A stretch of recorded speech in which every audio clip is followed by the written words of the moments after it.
Party నిర్వహించినటువంటి press మీట్కి ఇచ్చేసినటువంటి పత్రికా విలేకరులందరికీ, మీడియా విలేకరులందరికీ, మా కాంగ్రెస్ కుటుంబ సభ్యులందరికీ మా యొక్క నమస్కారాలు తెలియజేస్తూ, ఈరోజు మన ప్రతాపన్న మీద సిపిఎం పార్టీ జిల్లా కార్యదర్శి అయిన మల్లారెడ్డి గారు ప్రతాపన్న గారి మీద రాజకీయంగా ఎదుర్కోలేక అటు పల్ల రాజేశ్వరి దగ్గర డబ్బు తీసుకొని వారి యొక్క అడుగులకు మడుగులతో మొన్న ఎలక్షన్లో కూడా ప్రతాపన్న గారిని ఓడించడానికి వాళ్ళు ప్యాకేజీ మాట్లాడుకొని ప్రతాపన్న గారిని డైరెక్ట్ ఎదుర్కోలేక ఈరోజు ప్రతాపన్న గారి మీద నిజమైన ఘోరమైన పదజాలాలతో ప్రతాపన్న గారిని విమర్శించడం జరుగుతుంది. ఇది మా కాంగ్రెస్ పార్టీ తరఫున మేమందరం కూడా చాలా ఘోరంగా వారిని ఎదుర్కోవడానికి రెడీగా ఉన్నాము.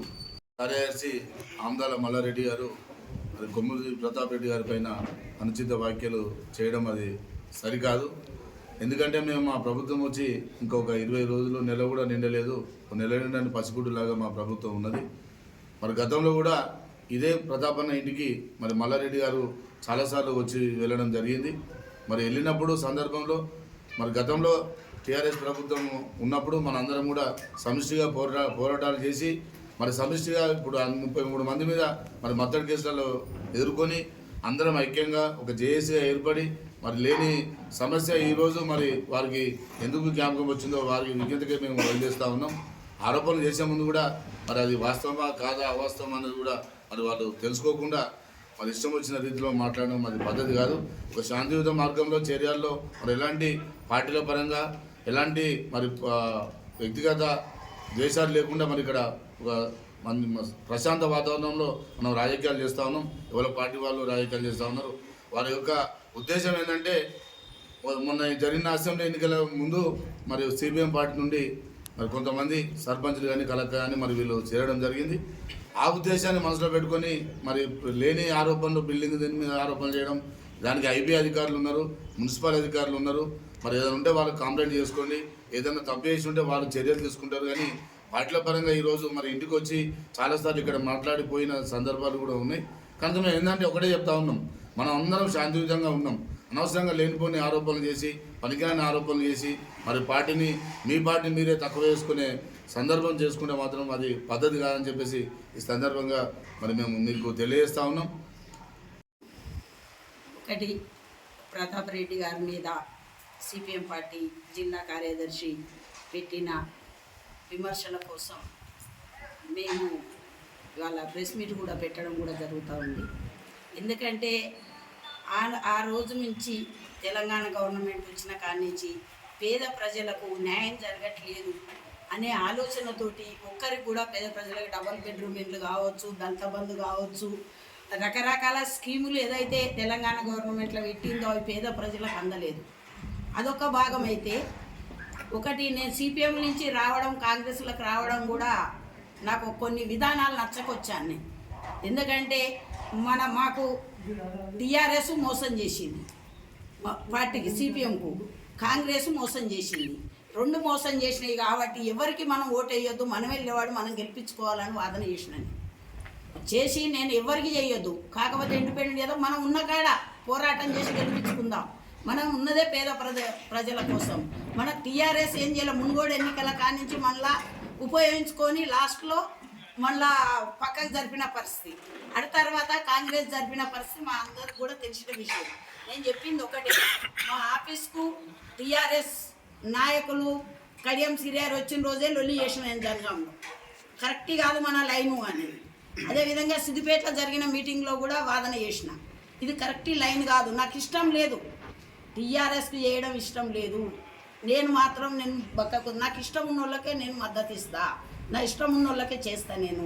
కాబట్టి కాంగ్రెస్ కరెక్టా అంటే కాంగ్రెస్ టీఆర్ఎస్ కరెక్టా, ఇదే వాదన జరిగింది మాకు.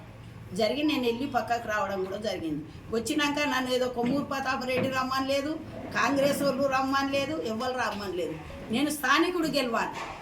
ఇవాళ అదే చెప్తా, రేపు అదే చెప్తా, ఇంకా 4 రోజులకు ప్రెస్ మీట్ పెట్టినా అదే కూడా చెప్తా. వచ్చిన రోజు కూడా అదే చెప్పిన, స్థానికులు గెలవాలి. ఇలా డబ్బులు తీసుకొని వచ్చి ఎక్కడోడో వచ్చి గెలిచి ఇక్కడ భూ కబ్జాలు పెడితే, ఎవరు ముత్తిరెడ్డి యాదగిరి రెడ్డి భూ కబ్జాలు పెట్టి ఇవాళ 33 మంది మీద కేసు పెట్టి ప్రభుత్వ భూమి, నేను చిన్నపిల్ల 5 ఏళ్ల పిల్ల నుంచి నడిచిన తొవ్వ దాన్ని కబ్జా పెడితే నాకు బాగా అసలు కళ్ళకి నీళ్ళు వచ్చిన పరిస్థితి. మత్తడి కబ్జా పెట్టిన రోజు నాకు అసలు నేను ఆ రోజు పొద్దంతా కూడా నాకు మనసు పట్టని పరిస్థితి. విలేకరులకి అందరికీ కూడా పేరు పేరున నా వైపు నుంచి నమస్కారాలు తెలియజేస్తా ఉన్నాను. నిన్న సిపిఎం పార్టీ జిల్లా కార్యదర్శి గారు ప్రతాప్ రెడ్డి గారి మీద, కాంగ్రెస్ పార్టీ మీద అనుచిత వ్యాఖ్యల్ని తీవ్రంగా మేము ఖండిస్తూ ఉన్నాం. ఈరోజు ప్రతాప్ రెడ్డి గారిని అనే నైతిక హక్కు సిపిఎం పార్టీ నాయకులకు లేదని చెప్పేసి మేము తీవ్రంగా ఖండిస్తూ ఉన్నాం. సిపిఎం పార్టీ తీసుకునేటువంటి ఎన్నికల్లో నిర్ణయాలు ఏవైతే ఉన్నాయో ఆ నిర్ణయాలు నచ్చక జనగామ నియోజకవర్గంలో ప్రజలకు న్యాయం జరగాలంటే గతంలో పాలించినటువంటి ఎమ్మెల్యేలుగా ఉన్నటువంటి వాళ్ళు స్థానికేతరులు అయ్యుండి జనగామ నియోజకవర్గంలో చర్యాల మన ఉమ్మడి మండలాలని పట్టించుకోలేదని చెప్పేసి పోటీ చేయొద్దు సిపిఎం పార్టీగా అని చెప్పేసి అంటే టీఆర్ఎస్ పార్టీకి అమ్ముడు పోయి పల్లారాజేశ్వరరెడ్డి గారికి అమ్ముడు పోయి ఈరోజు క్యాండిడేట్ని పెట్టారు. ఆ పెట్టిన క్యాండిడేట్ కూడా నష్టం ఎవరు జరిగిందంటే కాంగ్రెస్ పార్టీకి నష్టం జరిగింది. పల్లారాజేశ్వరరెడ్డి అంటే ఆయన గతంలో ఎమ్మెల్సీగా ఉండి ఏ రోజు కూడా ఈ నియోజకవర్గానికి కానీ ఇక్కడ యువకులకు కానీ నిరుద్యోగులకు కానీ ఏ రోజు కూడా ఉపయోగపడినటువంటి వ్యక్తి ఈరోజు ఎన్నికలు రాగానే ఆయన సేవ చేస్తా అని చెప్పేసి తెచ్చిండు. అట్లాంటి వ్యక్తిని పట్టుకొని ఈరోజు మనం సిపిఎం పార్టీ మద్దతు ఇవ్వద్దని చెప్పేసి అంటే వాళ్ళు క్యాండిడేట్ తీసుకొచ్చి పెట్టింది. ప్రతాప్ రెడ్డి గారు ఈరోజు చెరువు మత్తడి స్థలము విషయంలో కానీ ఈ కాల్వ ఆక్రమించిన దాని మీద ప్రతి ఒక్క ఆరోపణల మీద మేము రెడీగా ఉన్నాం. మీ దగ్గర ఆధారాలు ఉంటే కంప్లైంట్ చేయండి, మీ దగ్గర ఎవిడెన్స్ ఉంటే ఫిర్యాదు చేయండి. కానీ ఈ వ్యక్తిగత విమర్శలు కేవలం మేము సిపిఎం పార్టీ నుంచి కాంగ్రెస్ పార్టీలో చేరినామని చెప్పేసి మేము 15 లక్షలు తీసుకున్నాము, 20 లక్షలు తీసుకున్నామని అమ్ముడు పోయినట్టు మేము ఇప్పుడు చెప్తున్నాం. నిజాయితీగా నిక్కచ్చిగా మేము ఎలాంటి డబ్బులు తీసుకోకుండా అమ్ముడుపోలేదు అని చెప్పేసి మేము చెప్తున్నాం. మీ గుండెలనే చేసుకొని టీఆర్ఎస్ పార్టీకి మీరు అమ్ముడుపోలేని చెప్పేసి మీరు ప్రకటిస్తారా? ఈరోజు సిపిఎం పార్టీ మేము బయటకు వచ్చినటువంటి గ్రామాలలో ఓట్లు పడి మేము బయటికి రాని గ్రామాలలో సిపిఎం పార్టీలో ఉన్న సర్పంచులు ఉన్నటువంటి గ్రామాలలో కూడా సిపిఎం పార్టీకి ఓట్లు ఎందుకు పడలేదు? మరి టీఆర్ఎస్ పార్టీకి ఎందుకు ఓట్లు పడ్డాయి? పడితే కాంగ్రెస్ పార్టీకి పడాలి కదా. మరి సిపిఎం పార్టీ ఓట్లు కూడా టీఆర్ఎస్ పార్టీకి పడ్డాయంటే టీఆర్ఎస్ పార్టీకి ఎవరు అమ్ముడు పోయిందో అర్థమవుతుంది. ఈరోజు అమ్ముడు పోయింది సిపిఎం పార్టీ. పల్లారాజేశ్వరరెడ్డి గారు వాళ్ళ వ్యక్తిగత సహచరులు బాహాటంగా సిపిఎం పార్టీలతో మేము మాట్లాడుకున్నామని చెప్పేసి చెప్పడం జరిగింది. ఈరోజు కార్యకర్తలే లేరు కమ్యూనిస్ట్ పార్టీకి అని విమర్శించినటువంటి హరీష్ రావు పార్టీ ఆఫీస్కి వచ్చి మీటింగ్ పెడితే తప్పులేదు. రాష్ట్రంలో రాష్ట్ర కార్యదర్శి పోటీ చేయడం కోసము వాళ్ళ వ్యక్తిగత స్వార్థం కోసం నిర్ణయాలు తీసుకుంటే తప్పలేదు. కానీ మేము ఈ ప్రాంత అభివృద్ధి కోసము ఈ ప్రాంత ప్రజల కోసం కొట్లాడే వ్యక్తులుగా మేము పార్టీ మారుతామని నిర్ణయం తీసుకుంటే తప్ప అంటే ఈరోజు ప్రతి విషయంలో జేఏసీ విషయంలో కానీ చెరువు మత్తడి పోరాటం విషయంలో కానీ అంగడి స్థలం కాపాడే దాంట్లో కానీ ప్రతాప్ రెడ్డి గారితో ఉండి జేఏసీని ఏర్పాటు చేసి ఇంటర్నల్గా ప్రతాప్ రెడ్డి గారు మల్లారెడ్డి గారు సిపిఎం పార్టీ అంతా ఒకటే అని చెప్పేసి ఒక చర్చ జరుగుతూ ఉంది. ఇన్ని రోజులు కనబడినటువంటి ఈ అవినీతి అని చెప్పేసి ఈరోజు కనబడదని చెప్పేసి మేము తీవ్రంగా ఖండిస్తా ఉన్నాం. 100కి 100% టీఆర్ఎస్ పార్టీకి సిపిఎం పార్టీ అమ్ముడుపోయే ఈరోజు సిపిఎం పార్టీని నాశనం చేసిన గ్రామాలలో 100కు 100% ఉన్నటువంటి కార్యకర్తలు కూడా ఆలోచించాలి. అక్కడక్కడ కొంతమంది గుంపులు ఏర్పాటు చేసి మా మీద దాడులు చేయాలని కూడా ప్రయత్నం చేస్తున్నారు. ఎలాంటి దాడులకు కానీ ఎలాంటి బెదిరింపులకు కానీ భయపడే ప్రసక్తే లేదు.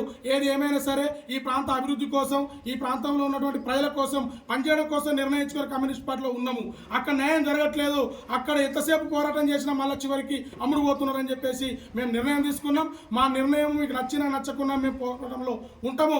ఇప్పటికైనా మా మీద చేసినటువంటి పార్టీ మీద చేసినటువంటి ప్రతాప్ రెడ్డి గారి మీద చేసినటువంటి వాక్యాలను వెనక్కి తీసుకోకపోతే ఎక్కడికక్కడ మేము అండగడతామని చెప్పేసి మేము హెచ్చరిక జారీ చేస్తాం. అతి తక్కువ సమయంలో మీ వ్యాపార సామ్రాజ్యాన్ని పెంచుకోవాలనుకుంటున్నారా? తక్కువ ఖర్చుతో ఎక్కువ పబ్లిసిటీ చేయాలనుకుంటున్నారా? అయితే ఇంకెందుకు ఆలస్యం? మీ జేఎన్టీవీ తెలంగాణ ఛానల్లో అతి తక్కువ ఖర్చుతో ప్రకటనలివ్వండి. అత్యధిక లాభాలను సాధించుకోండి. వ్యాపార వాణిజ్య పాఠశాలలు, వైద్యశాలలు, హోటళ్లు, వస్త్ర దుకాణాలు, అన్ని రకాల వ్యాపార ప్రకటనల కొరకు సంప్రదించండి. మా phone numbers 8558288081 9247896607. Hi! Subscribe to JNTV Telangana. Don't forget to like the video and to get the notification of a video, hit the bell icon.